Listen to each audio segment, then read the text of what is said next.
አንተ ልክስክስ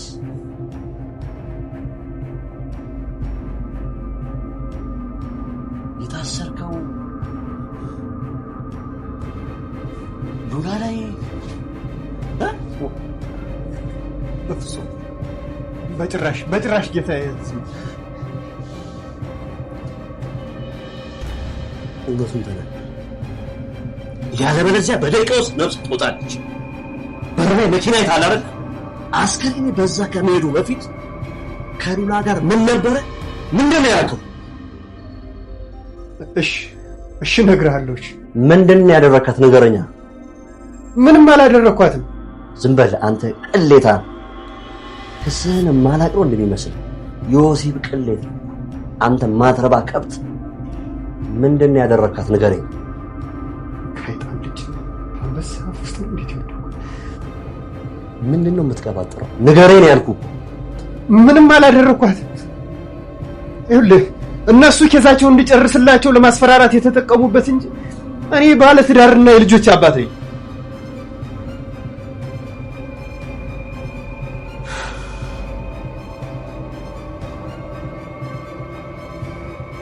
ዘባይ ችግር የለውም። ሉላን ለመያዝ ተጠቅመኛል። እሷ ከመጣች በኋላ እውነቱን እንነጋገራለን። እሺ ችግር የለም ጌታ። ጌታ አትበለኝ። ስማ፣ አሁን እኔ ከአንተ አንድ ነገር እፈልጋለሁ። ሉላን ከገባችበት ከየትም በለት ታመጣልኛል። ከዛ በኋላ ሂሳባችንን እናወራለን። ቆይ ቤት ከቀየሩ ስልክ ከቀየሩ እንዴት ላገኛቸው ይችላል? ዝም በል። አጉል ምክንያት አልፈልግም። ከየትም ብለህ ታመጣለህ። ከዛ በኋላ አንተ ሰርተህ ከምታመጣው ገንዘብ በላይ እጥፍ አድርጌ እከፍልሃለሁ።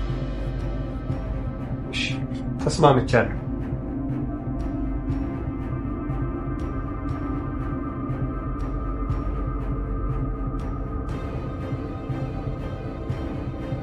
እሷን ነገር ትመስክርና የመጨረሻ ጽዋን እንግታትና ከዛ በኋላ ሁሉም ነገር ያልቅ። አንተ ግን እስከዛ ተረጋግጠዋል። ስለዚህ እኔ አንተን አይደለም ነገሩ ነግረኝ ነበር። መቼም አትለወጥም ብለኸኝ ነበር። ስተተኝ። እሺ መደው ቢያንስ አንድ ቀን እንታገሳት ፕሊዝ። ትሰማኛለህ? አንድ ደቂቃ ልታገሳትም፣ አንድ ሰከንድ ልታገሳትም። እንዴ ነገ ትመስክርልን ቢያንስ። ጀመር ከልቧ እስካልተጸጸተች ድረስ ልትመሰክር አትችልም። ብሩክ ለምንድን ነው የማይገባ? ይህን ነገር ያደረገችው ሲጀመር ከዝና ጋር እየሰራች ልትመሰክር አትችልም። ከልቧ ልትመሰክርልን አትችልም። እዛው ሰማያዊት ሄዳ ትመስከር። ረጋጋ መድብል።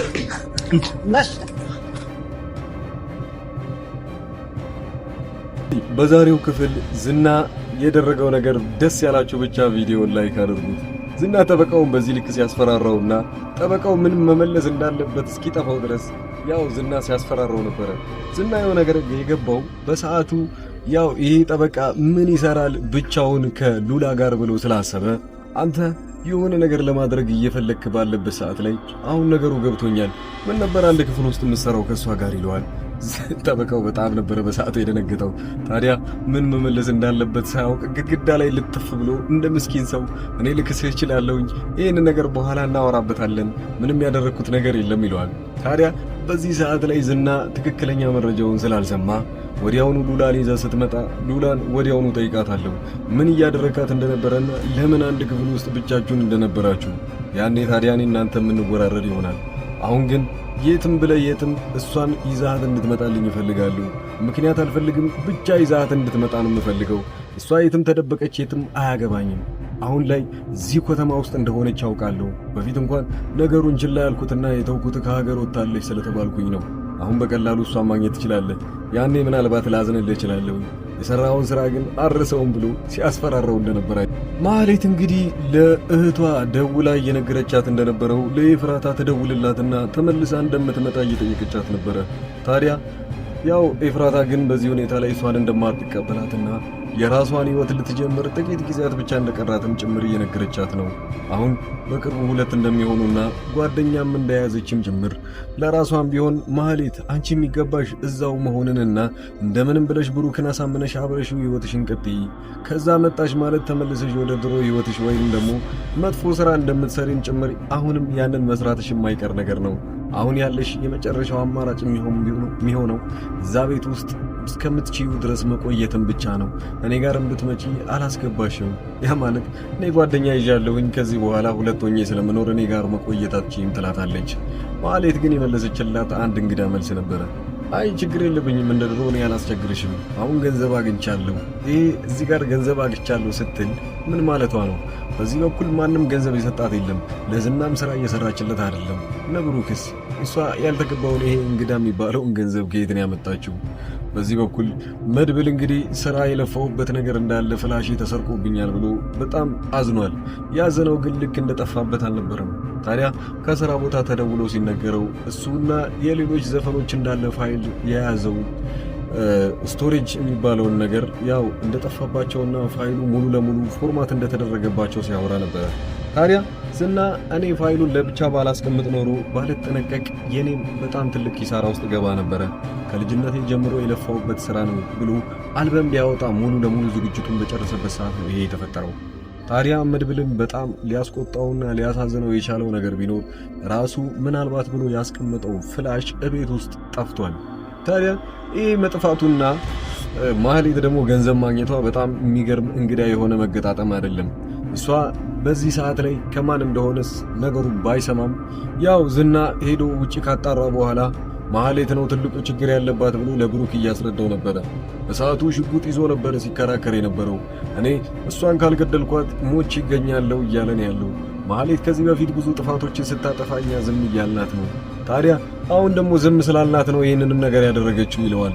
ብሩክ ደግሞ እዚህ ጋር እሱን እየለመነው ያለው አንድ ቀን ብቻ ታገሰን፣ ነገ እኮ ፍርድ ቤት ሄዳ ልትመሰክርልን ነው። ይህን ሁሉ ነገር ነው የምታበላሽብን። አሁን የሆነ ነገር የምታደርግ ከሆነ እባክን ተረጋጋና አንድ ቀን ብቻ ታገሰን። እህትና እንግዲህ ዝና ካሰራት ወራቶች እየተቆጠሩባት ነው። አሁን አንዲትንም ቀን ማሳለፍ አትፈልግም እዛ ቦታ ላይ። የመጀመሪያ ሙከራዋን ያደረገችው ተለሳልሳና እየተቅለሰለሰች ዝና እንደሚፈልገው እወድሃለሁ እያለችውም ቢሆን አልተሳካላትም። እንደውም ይህንን ነገር ስታደርግና በጣም ምስኪን እየሆነልችለት ስትመጣ ዝና ወዲያውኑ ይጠረጥርና እኔ ያለፈውበትን ነገር ማግኘት አልፈልግም፣ በፊትም እወድሻለሁ ወይንም ደግሞ እንድታገብኝ እፈልጋለሁ ብዬ የጠየቅኩሽ ሉላ በቃ ከሀገር ጠፍታለች ብሌ ስላሰብኩኝ ነው። አሁን ግን ተመልሳ እዚህ ከተማ ውስጥ እንደሆነች ስላወቅኩኝ ትንሽ ጊዜ ቢፈጅብኝ እንጂ እሷን ማግኘቴ የማይቀር ነገር ነው። ታዲያ አሁን አንቺ እወድሃለሁ ብትይኝም ምንም ጥቅም እንደሌለው አድርጌ ነው ማስበው። አሁን እኔ አልፈልግሽም ብሎ ነገሩን ያካስርባትና እሷም ያሰበችውን ነገር ይከስርባታል ማለት ነው። ሁለተኛ ነገር ያሰበችው ግን ከባድ ነው። ትህትና የምትባለው ሴትዮ ታዲያ እዛ ውስጥ ቁጭ ባለችበት ሰዓት ላይ አንድ ባዶ ጠርሙስ አግኝታ ነበረ። ጠርሙሱን ትደብቀዋለች። ብቻ እሱን መምቻ ይሆነኛል ብላ ስላሰበች ነው። እሱን ከምታችው በኋላ በሩ ክፍት ስለሚሆንላት ያኔ አምልጣ መውጣትን ነው የፈለገችው። ትህትና ግን አንዲትም ቀን እዛ ማደር ያልፈለገችው የሆነ ምክንያት አላት። አባቷ ጋር ደውላ ነገሩን ካጣራች በኋላ አባቷ በጣም ትልቅ አጣብቂኝ ነገር ውስጥ እንዳለ አውቃለች። ከዛ ቦታ ላይ ያበደሩ ሰዎች ሰውየውን እየጠየቁት ወይንም አባቷን እያስጨነቁባት እንደሆነ ከሰማች በኋላ ግን አንዲትንም ቀን እዛ ማሳደር እንዳልፈለገችና ለአባቴ ደርስልሃለሁ ብላ ስላሰበች ነው ምንም አይነት ብቻ ከዛ ቤት የሚያስወጣትን ነገር አሁን ላይ ለማሰብ የፈለገችው። ታዲያ እንደተባለው ዝናን መታ የምትወጣ ይመስላችኋል? ተሳክቶላት ከዛ የምትወጣ መሰየው።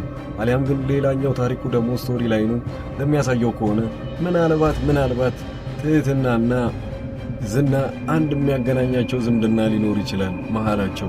ይህንን ነገር ሊያጣራ የሚችለው ዝና ተብዬው ብቻ ነው። ወንድምሽን ልፈልግልሽ ይችላል ብሎ ቃል ገብቶላታል። ታዲያ ፈልጎ ሊያገኝላት ይችላል ወይንስ ራሱ ሆኖ ሲያገኘው ደግሞ ምን ሊያስብ እንደሚችል አስቡት። ለካ እህቴ ላይ ነው ይህን ሁሉ በደር እያደረስኩ ያለሁት ብሎ ሊያስብ ይችላል። ሌላው በስተመጨረሻ እንግዲህ ወደነ ብሩክ እና መድብል ጉዳይ ላይ እንምጣ። መድብል ማህሌትን ካልገደልኳት እያለ እያስጨነቀ ነው ያለው። ብሩክ ደግሞ ተው አንድ ቀን ብቻ ታገሰንና ከዚህ ቤት እናባረራታለን እያሉ ነው። ብሩክም በዚህ ሐሳብ አልተስማማም። እኔ እሷ ከዚህ ቤት እንድትወጣ አይደለም የምፈልገው፣ እዚሁ ገላትና ከዚህ በኋላ እኛ ላይ ምንም አይነት ጨዋታ የምትጫወት አይሆንም ብሎ እያሰበ ነው ያለው። በዚህ ልክ ግን ቆሻሻ ትሆናለች ብዬ አላስብም እያለ ያለው ብሩክ ነው። ታዲያ እሷ ከከፊሉ የሱ አልበሞች ውስጥ አልበሙ ቢያንስ 10 እና 12 ሊሆን ይችላል። ከዛ መሃል ግን ዩቲዩብ ላይ የለቀቀችው 2ቱን ነው። በሁለቱ አሪፍ ገንዘብ እንደሰራች እየተናገረችና ከዚህ በኋላ የገንዘብ ችግር እንደማያጋጥማትም ጭምር ፈልሰስ ብላ ነበር እያወራች የነበረችው። ታዲያ አሁን ማን ሊያስጥላት ይችላል? መድብል እዛ ውስጥ ገብተው የቀሩትን ነገሮች እንድትመልስለትና ገንዘቡንም እስካሁን ድረስ ካላጠፋችው ከመለሰችለት መድብል ወደ ራሱ የሚመለስ ይሆናል። ቀጣዩ ክፍል ላይ ሙሉ ነገሮችን እንዳለ የሚመለስላችሁ ይሆናል። አቀራረቤ ከተመቻችሁ ቻናሉን ሰብስክራይብ ማድረጋችሁን አትርሱ። በዚሁ አጋጣሚ የዩቲዩብ ስልጠና የምትፈልጉ ሰዎችና ዩቲዩብ ጀምራችሁ ግን ክፍያ ያልጀመረላችሁ ቻናል ካለ እኔም በቴሌግራም በዋትስአፕ አናግራችሁ ወዲያውኑ ክፍያ እንዲጀምር ማድረግ ትችላላችሁ። መልካም ጊዜ